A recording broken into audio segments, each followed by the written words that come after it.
I thought I'll come up and vlog about how technology has changed the way we watch NBA and basketball in general. Many years ago in the 70s, by the way, that's when I was born, we had maybe one camera, maybe two cameras, maximum three cameras recording the games. And it will be far away, and then every now and then they'll zoom in closer to the action.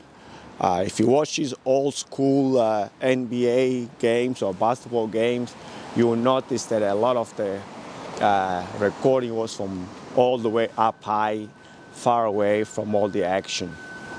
And that's how we watch NBA growing up.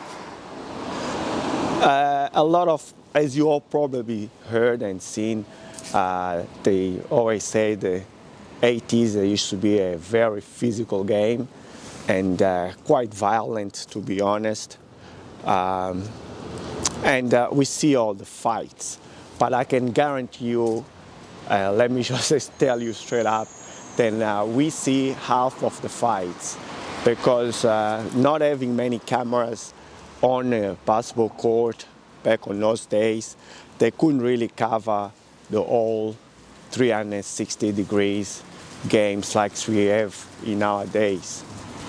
And by the time they will realize, or the cameraman will realize that it's a fight or some kind of argument going on, it was already 6 seconds into the fight.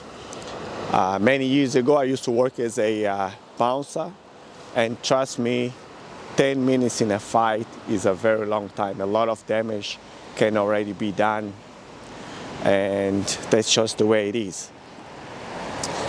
But if you're not aware, I am in the city of Melbourne, just walking down late at night.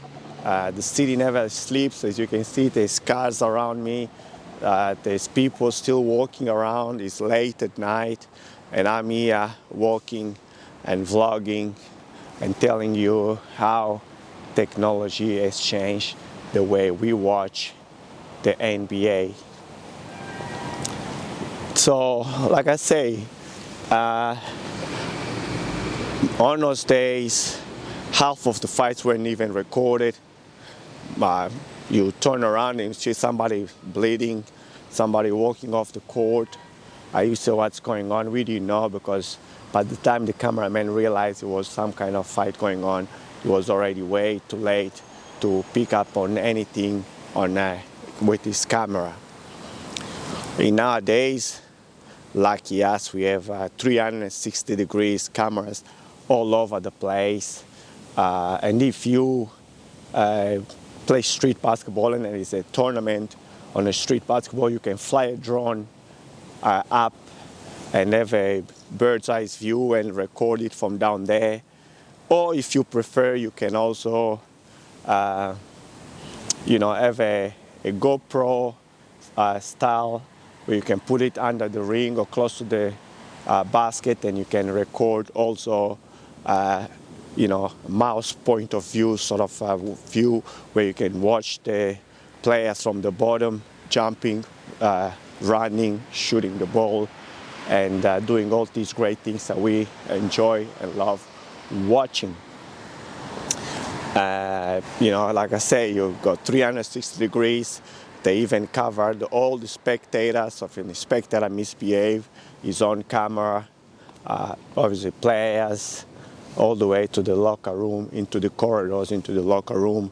We got a view of pretty much anything and everything that happens on the basketball court. Oh, there's a car coming, so I better walk a bit faster. That's happening on the basketball court, or it's happening anywhere really. So there's cameras everywhere nowadays. So this is a big plus that we have in our days, and we can enjoy it. And it really changed the way we watch basketball. The way technology has changed the way we watch basketball. But the other way also we watch basketball, we now have social media. People go to the basketball games, they watch games, and they They put it on their social media. People watch that. Their friends watch that. And from a different point of view, from a mobile phone point of view, from a little mobile phone camera point of view, where they can go live. We can see it live, what exactly is happening. So we can't miss anything in our day that is happening, even if the cameras from the the NBA TV wanted to hide it from us. They couldn't in our day, just because there's cameras from everywhere, and spectators also have cameras. Back in the 70s, we didn't have phones with cameras, I can guarantee you that. And then when we had it, we maybe weren't allowed to use it, but now we are allowed to use it anywhere we go for social media, which is a great thing. The other thing, technology is involved very much. Back in those days, we didn't know the players. We didn't know how many of them, how they sounded. Now we have interviews where players have compulsory interviews after winning, after losing. We get to know our idols in a more personal manner, in a more personal way, where we can see them talk, we can ask them questions. Through Instagram, through live Instagrams and live, social media, which is really great. And all this is thanks to technology. So, something every fan appreciates very, very much. I could not imagine back in those days be able to talk to Bill Russell and, just ask him any question. It would be impossible. We watched them play, we watched them on the court playing really well, but we didn't have the chance to hear them talk and hear them share their stories in their own, first person sort of thing. But now we have this chance, we have this, privilege, which is excellent, it's great, we love it, and technology is awesome. What I think technology has also done with all these changes is that not just put players and fans and closer together, but we also start getting to know their families, start getting to know their lifestyle, what they do on their time off. Like I said, due to Instagram and TikTok and YouTube, many of them have YouTube channels now where they show us where they are spending time with their families, they are spending time with their loved ones, and which is amazing really for a lot of people, fans. They're just, not just a basketball player. They are people as well, they're families, they have life after and before basketball.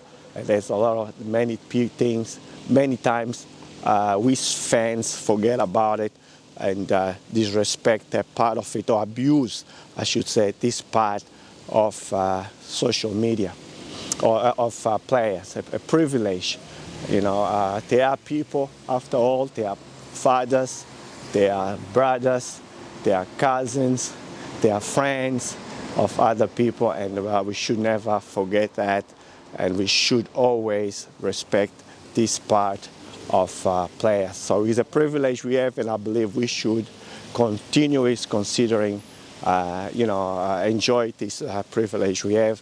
And if we do want that, it is super, super important that we as fans respect this part of players, because they are, at the end of the day, human beings just like us.